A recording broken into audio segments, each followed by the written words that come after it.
Selamat datang kembali di Marvel Universe Indonesia bersama saya Admin Y. Pertama-tama kami ucapkan terima kasih kepada Mong Vie yang telah memberikan dukungan melalui Saweria. Dalam video ini kami akan melanjutkan cerita Extreme Carnage. Ini adalah bagian yang kedua. Kalau kalian belum menonton video bagian pertamanya, linknya sudah kami cantumkan di deskripsi. Di kota New York, Andy Benton sedang dikeroyok oleh para guardsmen sebab dia menolak menyerahkan diri. Di tengah pertarungan ini, Andy juga berdebat dengan seorang guardsman. Ini membuat Andy lengah, sehingga satu guardsman lainnya bisa menyerangnya dari belakang dan membuatnya pingsan.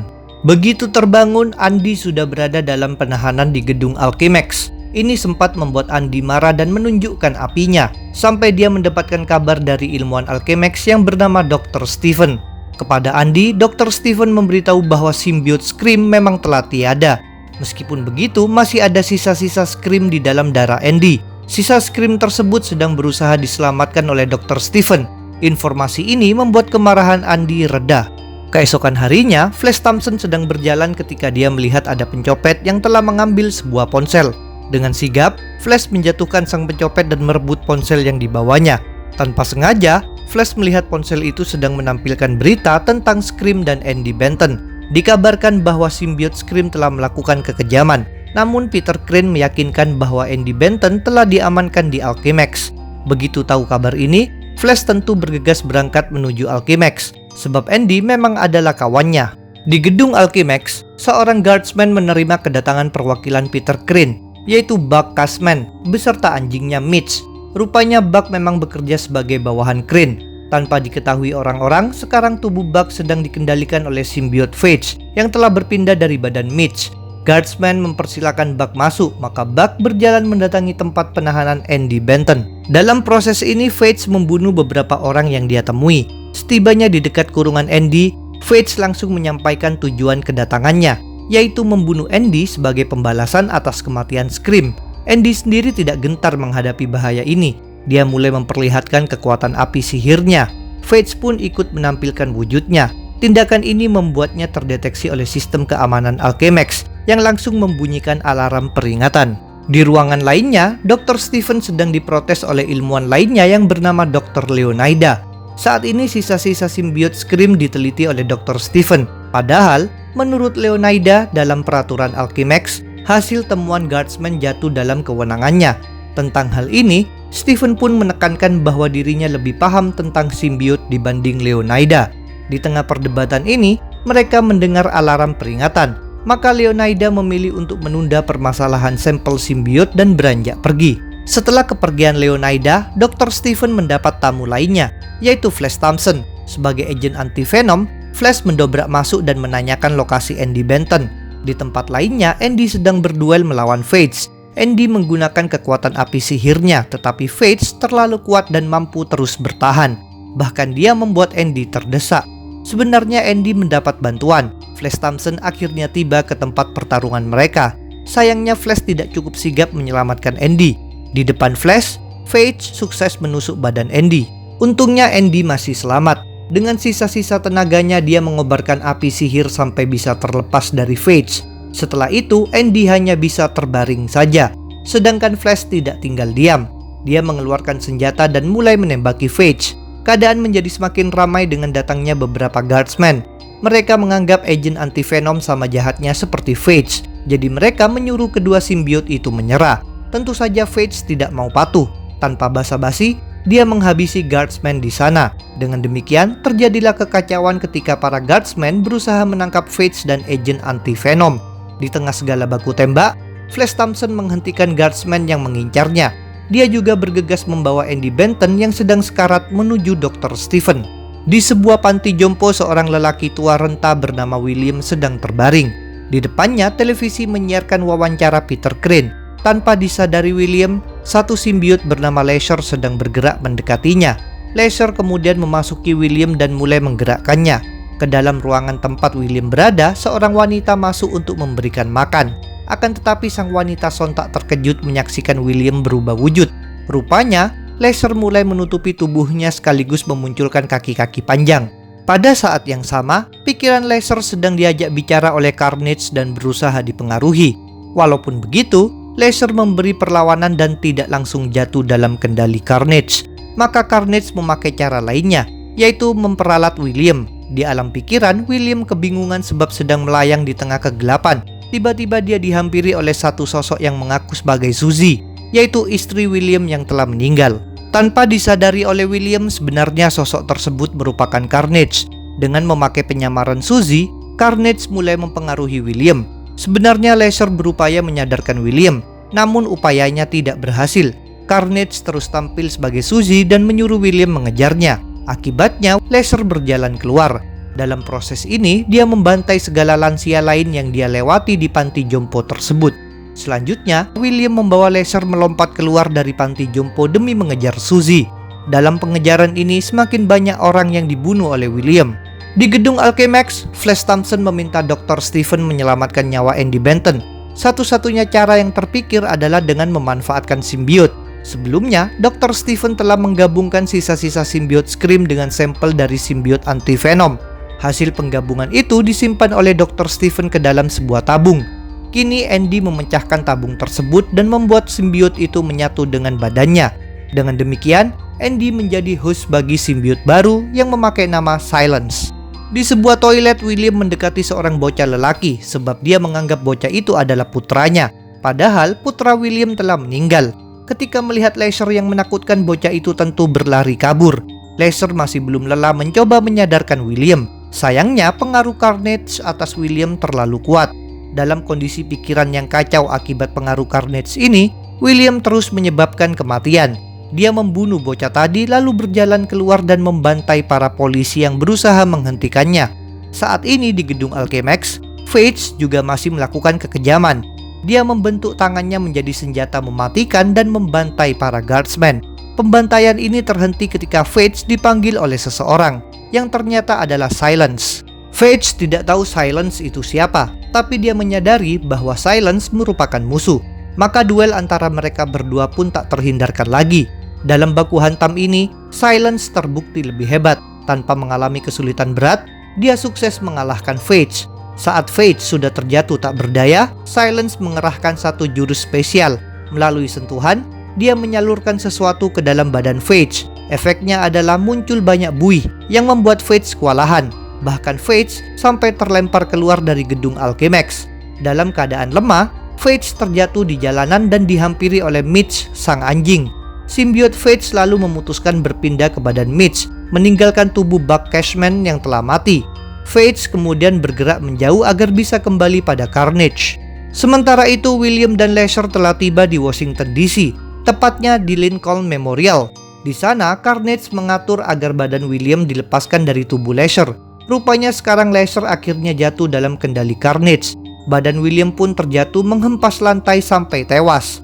Setelah tubuhnya mati, pikiran William masih bertahan di alam pikiran simbiot. Meskipun begitu, ini tidaklah lama sebab ada Carnage. Kepada William, Carnage bilang akan mempertemukannya dengan orang yang disayanginya. Carnage pun membunuh pikiran William dan beranjak pergi dengan gembira. Dengan dikuasainya Lasher, berarti bertambah lagi simbiot yang berada dalam komplotan Carnage. Di lokasi lainnya di Washington DC, Peter Crane sedang berjalan sambil berbicara bersama perwakilan dari maskapai National West Airlines. Rupanya perusahaan tersebut memberikan donasi bagi Friends of Humanity. Dalam pembicaraan ini, Crane ditemani pula oleh beberapa orang, termasuk putranya, Arthur, serta Mitch, sang anjing yang menyatu dengan Phage. Selain itu, ada Hank, sahabat Flash Thompson yang sedang berpura-pura menjadi pengawal Crane.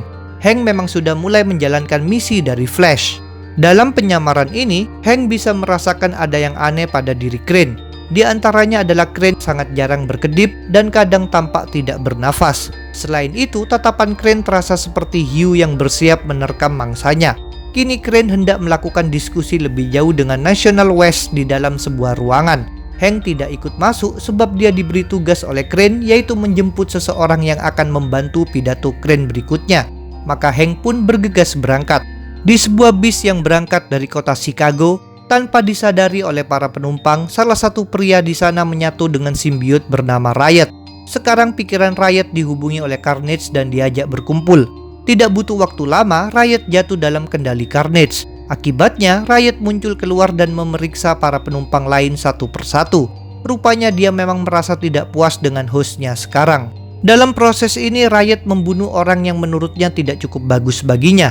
Dengan demikian terjadilah pembantaian di dalam bis. Pada akhirnya, Riot memilih seorang pria.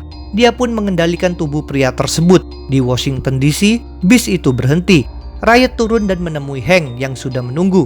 Ternyata, Hank memang ditugaskan oleh Peter Crane untuk menjemput seseorang bernama Riot. Hank tentu tidak tahu bahwa orang di hadapannya sedang dikendalikan simbiot. Di gedung Alchemax, Silence sedang berdiri terdiam. Di belakangnya ada Flash Thompson beserta Dr. Stephen. Flash mencoba bertanya apakah Andy baik-baik saja. Maka Silence memperlihatkan wajah Andy yang ternyata merasa gembira. Luka di tubuhnya akibat tusukan Phage juga telah sembuh. Flash yang merasa lega dan ikut senang langsung saja memeluk Andy. Sedangkan Dr. Stephen merasa penasaran. Sebagai seorang ilmuwan, dia tentu ingin tahu lebih banyak tentang penyatuan Andy dengan Silence. Namun mendadak terdengar sirine polisi. Maka Flash mengingatkan Andy bahwa mereka harus segera pergi. Sebagai agen anti-venom dan Silence, mereka berdua pun berayun meninggalkan gedung Alchemax. Flash dan Andy kemudian mengobrol sambil minum kopi di sebuah kafe. Kepada Andy, Flash mengungkapkan tentang Hank yang menyusup ke dalam kelompok Peter Crane. Flash juga meminta Andy bertindak lebih jauh. Flash telah melihat bagaimana Andy mengalahkan Phage. Menurut Flash, Andy mungkin bisa melacak Carnage melalui alam pikiran simbiot, lalu mengalahkannya. Begitu mendengar ide tersebut, Andy sontak memprotes. Andy mengaku tak berani menghadapi Carnage sendirian di alam pikiran simbiot. Kepada Flash, Andy menjelaskan bahwa Carnage sekarang sudah lebih kuat, bahkan Scream tidak sanggup menolak pengaruhnya. Walaupun begitu, Flash terus menyemangati Andy. Flash yakin Andy bisa melakukannya. Berkat desakan dari Flash, ujung-ujungnya Andy melunak. Dia mulai menyambungkan diri dengan alam pikiran simbiot. Alangkah terkejutnya Andy ketika dia tidak menemukan apapun. Di sekelilingnya hanya ada kegelapan. Hal ini langsung dikabarkan kepada Flash, yang ikut menjadi bingung. Andy pun memikirkan alasannya. Mungkin dalam proses terbentuknya Silence, koneksinya dengan alam pikiran simbiot mengalami kerusakan. Dengan adanya masalah ini, Flash memaksa Andy mencoba lagi. Keinginannya dipatuhi oleh Andy yang berusaha lebih keras. Hasilnya masih sama seperti sebelumnya. Andy tidak bisa merasakan simbiot apapun termasuk Carnage dan Phage. Upaya Andy ini memberi tekanan yang berat, bahkan hidungnya sampai berdarah. Jadi Flash berubah pikiran dan memintanya berhenti. Walaupun begitu, sekarang justru Andy yang tidak mau menyerah. Sambil dibantu berjalan oleh Flash, Andy terus mengakses alam pikiran simbiot. Di suatu stasiun kereta bawah tanah, Hank sedang menunggu kereta sambil mengirimkan pesan untuk Flash Thompson. Hank memberitahu Flash bahwa masalah yang dia selidiki ternyata lebih besar dari dugaannya.